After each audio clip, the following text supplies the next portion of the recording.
La Banque Populaire Grand Ouest donne le go pour TVR Business Club, hashtag la réussite est en vous.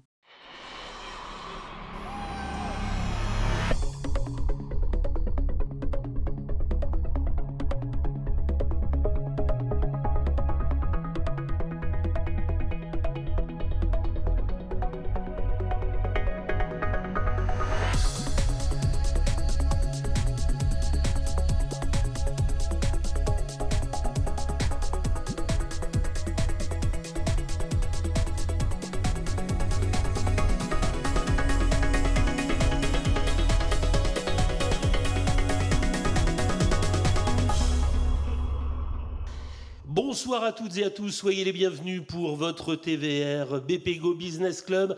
C'est le dernier rendez-vous de la saison et vous allez le voir, nous allons fêter la musique, cette musique qui est si importante l'été en région Bretagne avec l'ensemble de ses festivals. Mais celui-là est un peu particulier. Il a une véritable histoire. Ça a démarré au début des années 70 par un simple concours de bagadou. Et aujourd'hui, c'est arrivé à un rendez-vous qui, chaque année, vraiment tutoie le million de spectateurs et visiteurs. Nous parlerons bien évidemment du Festival interceltique de Lorient. Dans un instant, les trois chroniqueurs sont bel et bien là. Après une saison pleine, riche, entière.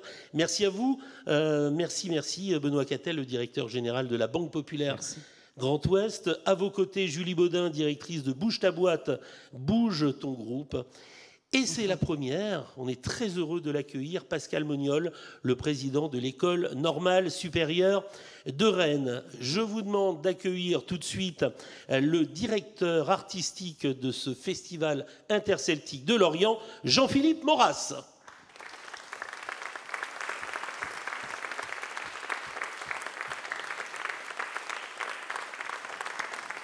Merci beaucoup Jean-Philippe d'avoir accepté cette invitation. Le festival, c'est quelque chose que vous connaissez parfaitement. Vous avez passé, je crois, 15 ans à Quimper, ce fameux festival de Cornouailles, qui est un des musts aussi en région Bretagne. Oui, c'est comment dire, ça fait partie des grands rendez-vous bretons depuis déjà de nombreuses années. Le festival de Cornouailles est un peu plus ancien que celui de Lorient, puisqu'il a fêté même son 100e anniversaire l'an passé. Mais voilà, Lorient, on est sur la 53e année. C'est un festival que je connais bien, que je suis à la direction artistique depuis 3 ans maintenant, mais c'est un festival que j'ai fréquenté très régulièrement. Et même ma première participation, j'étais encore enfant, c'était en 1976. Donc voilà, et depuis, j'y ai participé quand même assez régulièrement. Ma carrière, pas ma carrière, mais en tant que musicien, danseur, etc., j'y suis passé assez régulièrement.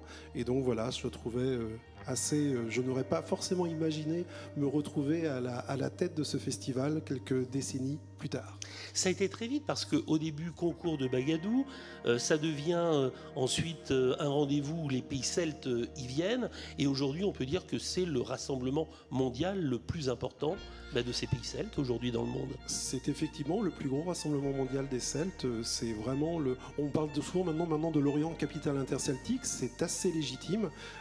C'est vrai que on a la chance, évidemment en Bretagne on le sait, mais quand on va également sur d'autres nations, notamment en Europe, quand on parle de l'Orient, assez facilement on va parler festival. C'est-à-dire que l'Orient, je dis souvent, on pense interceltisme comme on penserait Cannes par rapport au cinéma. Donc c'est vrai que c'est un travail qui a été fait au cours de toutes ces dernières décennies et par mes prédécesseurs pour amener ce festival à la notoriété qui est la sienne aujourd'hui. Et ce qui est génial, c'est que c'est vraiment un festival que l'on consomme en famille. C'est très familial et intergénérationnel. Benoît. Écoutez, grand merci de votre présence. Est-ce que vous pourriez nous définir les grands repères de ce festival, que ce soit des repères, effectivement, on a cité le nombre de spectateurs ou de visiteurs, mais au-delà de ça, le nombre de musiciens, les équilibres économiques, enfin, quelques grands chiffres qui nous permettent de mieux comprendre en fait ce qu'est dans les entrailles le festival que vous dirigez. Alors, parler du festival dans son ensemble, c'est déjà un festival qui est long, puisqu'il est 10 jours, et on dit souvent d'ailleurs 10 jours et 10 nuits. On a parlé du nombre de visiteurs, autour de 950 000, le nombre de spectateurs, c'est-à-dire de gens qui achètent un billet pour aller au spectacle, lié à une billetterie. L'an passé, on était à près de 180 000 billets vendus. Dire que même si je représente là le festival, c'est aussi toute une équipe, donc déjà aussi c'est une association, et donc on a plus de 1600 bénévoles qui participent à cette manifestation, pas loin de 800 salariés, donc ça fait presque quasiment entre 2200 et 2400 personnes qui travaillent sur ce festival chaque année, ce festival donc qui, je le disais, qui est assez long, qui démarre normalement toujours le premier vendredi d'août, et cela depuis quelques années. Que dire d'autre? Le budget global du festival approche les 8 millions d'euros. Et sur d'autres chiffres, puisqu'on a eu une étude qui a été réalisée par Lorient Agglomération et une société rennaise qui s'appelle GES sur l'impact économique qu'on a su donc sur l'édition 2023, qu'on avait des retombées économiques de l'ordre de 35,6 millions d'euros sur la manifestation, donc par rapport au pays de l'Orient, et un impact économique de l'ordre de 23,5 millions d'euros, donc ce qui est assez considérable par rapport au budget initial du festival. Et une 53e édition qui est en train de se dessiner. Julie Baudin. Bonsoir. Alors moi j'ai une question sur les participants, c'est-à-dire les musiciens. Moi je suis très attentive à l'égalité notamment. Est-ce que c'est quelque chose que vous regardez? Est-ce que vous regardez la diversité des musiciens? Hommes, femmes, jeunes, plus vieux, voilà. Est-ce que c'est un indicateur que vous suivez? C'est un indicateur qu'on suit de plus en plus. On est d'ailleurs assez bien... Je ne parlais pas de classement, mais on est assez bien positionné. Aujourd'hui, on peut toujours mieux faire, puisqu'on est de l'ordre, quand on prend sur les 5000, un peu plus de 5000 artistes qui participent au festival, on est de l'ordre de 40% féminin et 60% masculin, ce qui est par rapport à une moyenne nationale plutôt positif. C'est vrai qu'on a une large partie d'artistes qui sont liés à la danse, donc ce qui explique aussi ce contexte féminin. Mais même pour moi, en tant que programmateur, je fais assez attention à trouver la parité la plus juste possible au niveau d'une programmation. La programmation du festival, c'est aussi, on parlait de l'interceltisme, c'est aussi ce lien avec les 7 autres nations celtes d'Europe. Et donc, on a une particularité, et ça depuis déjà quelques décennies, c'est qu'on a un délégué dans chaque nation, un délégué en Irlande, un délégué en Écosse, avec lequel...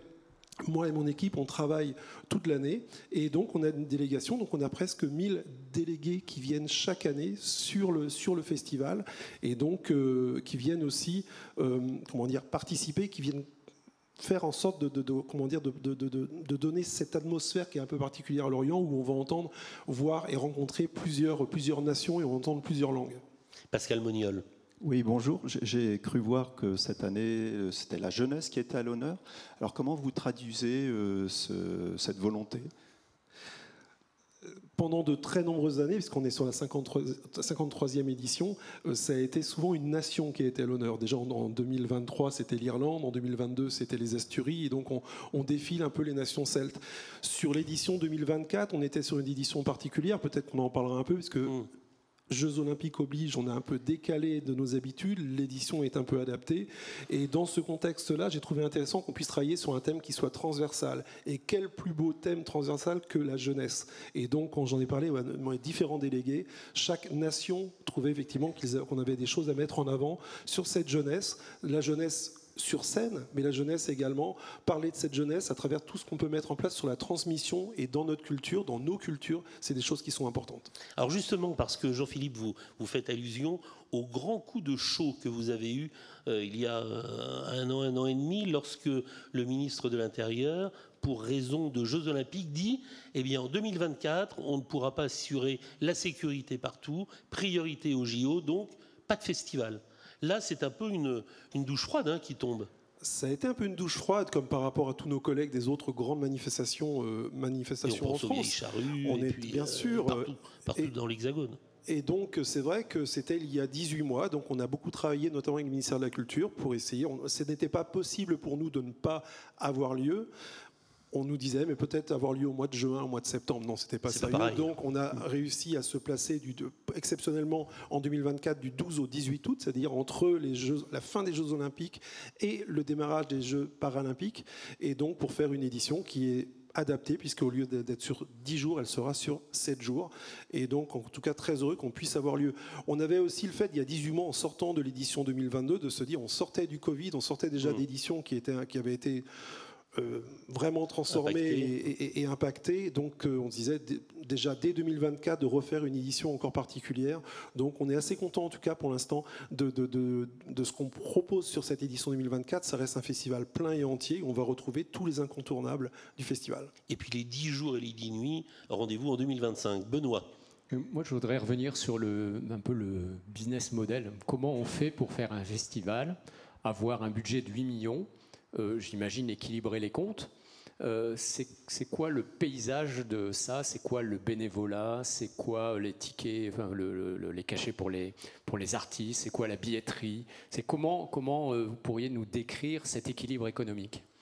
L'équilibre économique par rapport au budget du festival, on est un festival... Je vais peut-être donner trois grands groupes. Grosso modo, à hauteur de 20%, ça va être des subventions publiques, qui émanant aussi bien de la ville, de l'agglomération, du département, de la région et de l'État, donc avec lequel on a des conventions d'objectifs, des conventions pluriannuelles d'objectifs. On parlait de la parité à l'instant, sur le développement, sur les groupes émergents, qui nous permettent effectivement d'avoir des financements pour pouvoir faire des actions culturelles et des actions de médiation culturelle. On va avoir une partie importante évidemment sur l'aspect de la billetterie, qui va correspondre grosso modo à 30% du budget. On va avoir une partie de partenariat et de mécénat qui est important aussi de l'ordre de 10%. Et le reste, ça va être sur le secteur des produits dérivés, mais également des bars et de la restauration, choses qui sont importantes sur un festival, pour arriver à 100%, arriver à cet équilibre budgétaire, puisque c'est vraiment l'objectif. On n'a pas d'objectif, on reste une association loi de 1901, donc l'objectif c'est de pouvoir équilibrer chaque année, potentiellement de gagner un peu d'argent pour mettre de côté en cas de météo non favorable, ça peut arriver de temps en temps, mais en tout cas on essaye toujours de trouver cet équilibre chaque année. Julie. Alors justement sur la billetterie, comment vous faites? Je sais que vous avez à cœur de rendre ce festival le plus accessible à tous. Comment vous faites pour que justement il soit accessible au plus grand nombre? Puisque je crois qu'il y a aussi une quasi-gratuité pour une bonne partie des spectacles. Qu'est-ce que vous pouvez nous dire sur ce sujet? Ça a été longtemps. Le Festival Intersecte de Lorient est un festival urbain. On a lieu en pleine ville. On ne va pas donc privatiser la ville. Donc, quand je parle de spectacles payants, on va utiliser le théâtre, on va utiliser des lieux qu'on va monter. Je pense notamment à l'espace Jean-Pierre Pichard à Place d'Armes, le stade du Moustoir, qu'on utilise aussi pour des spectacles. Donc, on appelle ça des ERP, des établissements de recevement du public, qu'on peut fermer. Donc, on peut faire une billetterie. Mais l'essentiel du festival, c'est en ville. Donc, on peut se déplacer. Pendant des années, ça a été, beaucoup de spectacles en gratuité. On pouvait déambuler dans la ville sans aucun souci. C'est posé il y a une dizaine d'années le problème évidemment économique de se dire c'est bien de proposer autant de choses, mais qui paye? Il y a bien toujours, on sait bien que la gratuité n'est pas gratuite. Et donc c'est là que mes prédécesseurs ont eu cette idée assez intelligente de proposer un badge de soutien. J'en ai un avec moi là. Voilà, j'ai celui de cette année, qui était un badge qui se vend aux festivaliers en demandant achetez ce badge, portez-le, et vous pouvez accéder à ces différents sites en gratuité. Ce badge ça ne s'achète pas par jour, mais s'achète pour toute la durée du festival. Et donc, à aujourd'hui, même en 2024, le badge est à 7 €, 7 € pour 7 jours, donc on est à 1 € par jour, si on veut, pour pouvoir bénéficier de l'ensemble des propositions artistiques du festival. Donc ce modèle permet quand même, et comme les festivaliers participent et ont envie encore que ça continue, nous permettent de vendre quand même plusieurs dizaines de milliers de badges, et ça permet à l'équilibre dont on parlait tout à l'heure, notre équilibre budgétaire sur la manifestation, en maintenant ce côté populaire, ce côté accessible pour tout le monde. Pascal. Oui, on va rester un petit peu sur ces aspects économiques. Là, j'ai entendu, et je suis impressionné par les 36 ou 37 millions de retombées économiques directes. Je m'interrogeais sur les retombées économiques un petit peu indirectes, c'est-à-dire, est-ce que vous êtes en capacité de mesurer votre attractivité pour des entreprises qui viendraient sur le territoire lorientais en disant « moi je viens aussi parce qu'il y a ce genre de manifestation, parce qu'il y a ce genre de festival ». je ne pourrais pas répondre directement. En tout cas, je pense qu'un festival, comme tout le côté culturel, participe aussi à l'attractivité d'un territoire. Donc, Lorient, c'est effectivement le festival interceltique. On parlait du Moustoir, c'est effectivement le FC Lorient. C'est également tout ce qui se fait par rapport, à la voile, par rapport à la pêche. Enfin, c'est un territoire qui est assez attractif. Donc, je pense que le festival contribue bien évidemment aussi à l'attractivité du territoire, mais à l'attractivité aussi à notre niveau de la région Bretagne, puisqu'on voit quelque part qu'on sait qu'au niveau de notre public, sur des sondages, qu'on a 23% du public qui vient de Lorient agglomération, 67% de la région Bretagne, et donc le reste du pourcentage vient du national et de l'international. Donc il y a quand même une attractivité aussi qui va bien au-delà de Lorient et du territoire de Lorient. J'aimerais vous entendre sur cette richesse aussi culturelle de la Bretagne, parce que cette musique bretonne, elle est vraiment très, très moderne. Je vois et je le salue, Glenn Jégou, qui est dans le public. Je pense forcément à la musique bretonne et à Yawank, où on voit plus de 10 000 personnes sur le parquet danser. Je pense notamment, et ça vous le faites toujours, au festival interceltique, le Canard Bubble, qui est vraiment le chant du peuple. Et puis cette capacité de la Bretagne à savoir sortir, exporter sa musique. Ça avait été magiquement fait en 2002, je crois. C'était au Stade de France. Il y a eu le défilé sur les Champs-Élysées. C'est aussi ça, la Bretagne, que vous avez envie de porter, perpétrer une richesse culturelle moderne. Oui, et surtout une culture bretonne et les cultures celtiques de nos voisins, une culture qui est vivante, c'est-à-dire qu'on n'est pas sur une culture de musée. Cette culture, elle évolue en permanence.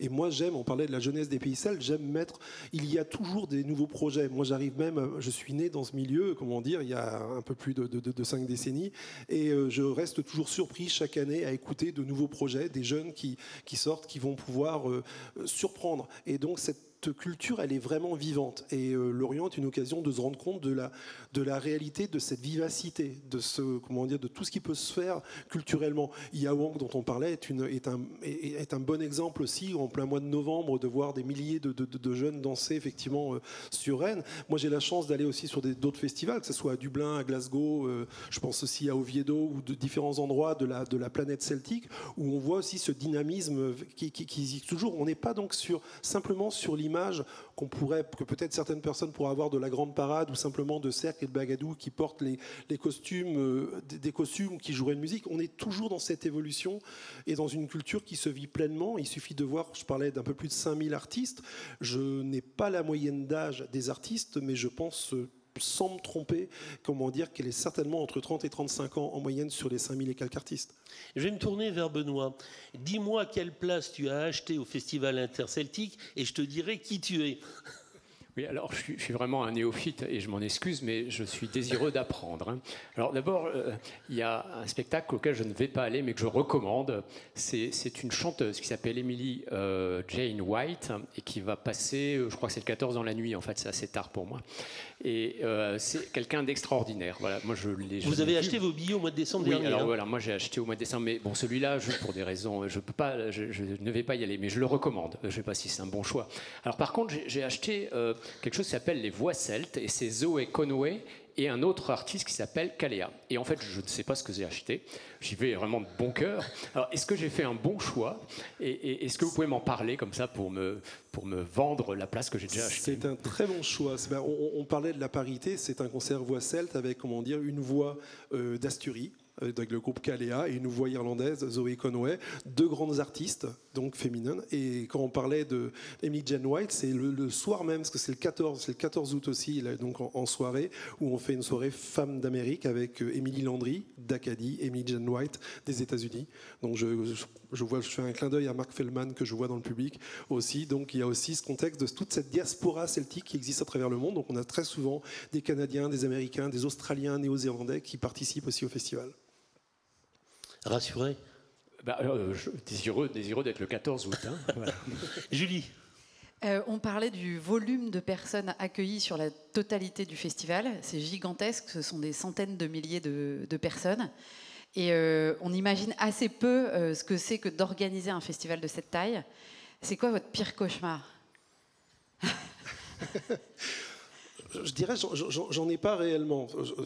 Peut-être par expérience, on essaie toujours d'anticiper au maximum. Moi, je dis souvent, j'aime beaucoup, on travaille, on pré-match, on essaie d'être prêt au maximum pour l'ouverture du festival. Il y a toujours des impondérables, c'est clair. J'ai pas réellement je dors. Je dors relativement bien. C'est peut-être pour ça aussi que je continue à travailler dans l'événementiel, parce que j'ai cette capacité à pouvoir malgré tout dormir. Si on était trop stressé, voilà, ça n'est pas possible. J'ai souvent une tendance à dire aussi, comme les équipes sont très très importantes, que c'est important qu'à la tête d'un festival, d'un événement, on soit assez zen pour ne pas transmettre un stress qui ne serait absolument pas productif par rapport à toutes les équipes. Pascal. Oui, pour revenir sur la programmation artistique, j'avais repéré les années précédentes qu'il y avait des pas de côté. Il y a eu HFT, enfin Hubert Félix Thiéphane ou autre. Cette année, il y en a, j'ai pas repéré, mais je ne suis pas forcément très spécialiste de tout ça. Peut-être, est-ce qu'il y en a cette année et pourquoi vous allez vers ce pas de côté ? En moyenne, quand on parlait en chiffres, il y a un peu plus de 300 concerts qui sont proposés sur le festival, sur les 10 jours, ce qui est vraiment considérable. Et je me suis posé la question, en arrivant à la direction artistique, de me dire, malgré tout, sur le pays de l'Orient, il peut y avoir des personnes, très très peu, mais il peut y en avoir quand même, qui ne sont pas forcément fans de musique celtique et autres. Et je me dis, il y a toute une structure, il y a une ville qui est en fête pendant 10 jours, et est-ce qu'on ne pourrait pas faire juste sur plus de 300 concerts, proposer un concert, un petit pas de côté, profiter des structures pour pouvoir faire plaisir à ce public qui peut-être ne viendrait pas autrement sur le festival. Donc ça a été le cas avec Hubert Félix Thiéphane, avec Gaëtan Roussel. C'est le cas cette année, on l'évoquait avec Emily Jane White, qui effectivement, on est plus sur un contexte de pop world. Et c'est mon petit pas de côté, c'est donc Emily cette année. Alors si on regarde aussi les artistes, et là c'est un clin d'œil à Glenn Jégou qui m'avait fait il y a un paquet d'années rencontrer vraiment le roi de la gaïta, celui qui vraiment porte la Galice en lui, et il sera là, Carlos Núñez, il sera là cette année. C'est vraiment une énorme star, il faut le savoir. C'est une très grande star sur la planète celtique, et donc très heureux de le recevoir cette année. Il vient de sortir un album cet hiver, donc c'est vraiment le lien. Et pour présenter ce spectacle, on le fait au théâtre, mais le théâtre a beau faire un peu plus de 1000 places, on n'avait pas, donc on fait 3 représentations avec Carlos.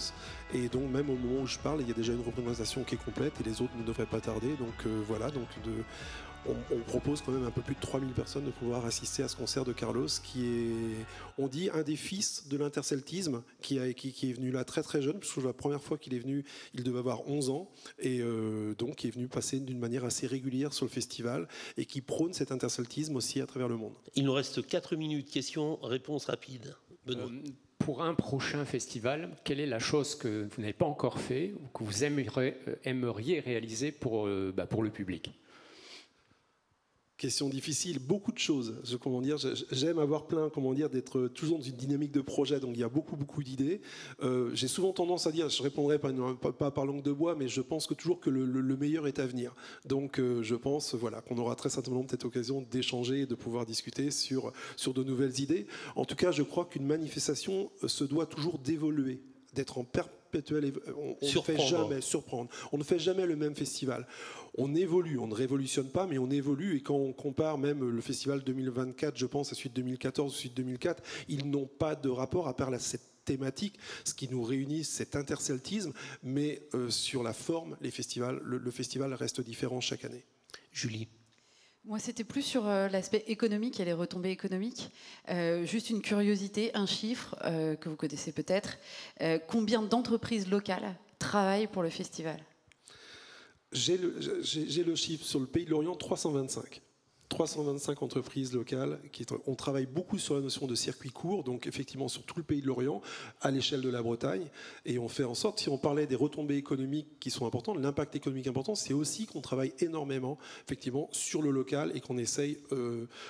c'est-à-dire au minimum effectivement de sortir de la région, à part sur certaines choses on n'a pas le choix, de favoriser aussi le phénomène que cette économie culturelle bénéficie à l'économie locale. Et pour un autre chiffre que j'ai en tête, c'est les retombées économiques. On donne souvent ce qu'on appelle le chiffre ETP, d'équivalent temps plein, et équivaut à 323 ETP pour le festival, donc ce qui est bien pour le territoire. Vous savez fédérer et entraîner avec vous votre territoire. Pascal. Alors moi je suis universitaire et j'aurais voulu savoir quelle est la relation que vous pouvez avoir avec l'université au grand U, avec un grand U, et le festival. Est-ce qu'il y a des études qui ont été faites sur ce festival? Est-ce que vous travaillez avec l'université sur cet objet festival en tant que tel? À mon sens, on ne travaille pas assez, comme même d'une manière globale, le milieu universitaire comme le milieu scolaire, même collège, lycée. C'est un souhait. On parlait de l'avenir, c'est un souhait. Il se trouve que le festival est lieu toujours le premier vendredi d'août. La temporalité du festival fait que c'est un peu difficile de motiver et de pouvoir fédérer le milieu universitaire ou scolaire par rapport à l'événement.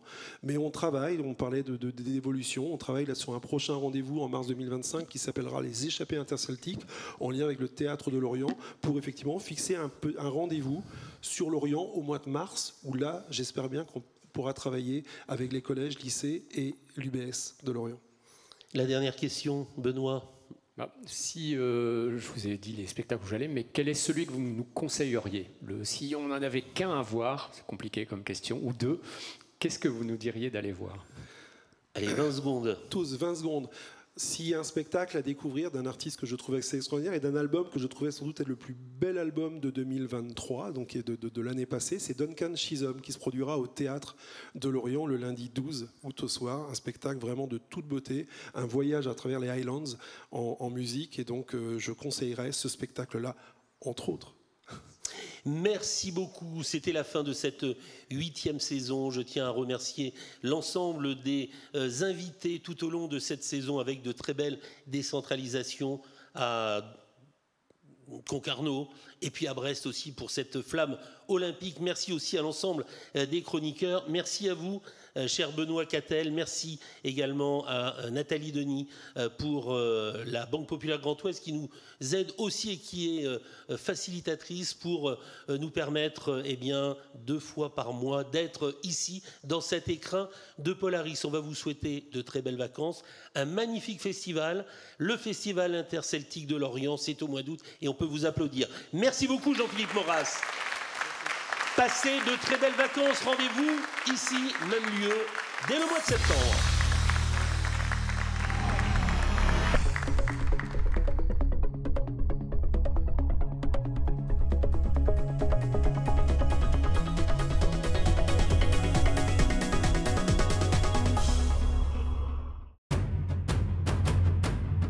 La Banque Populaire Grand Ouest donne le go pour TVR Business Club, #la réussite est en vous.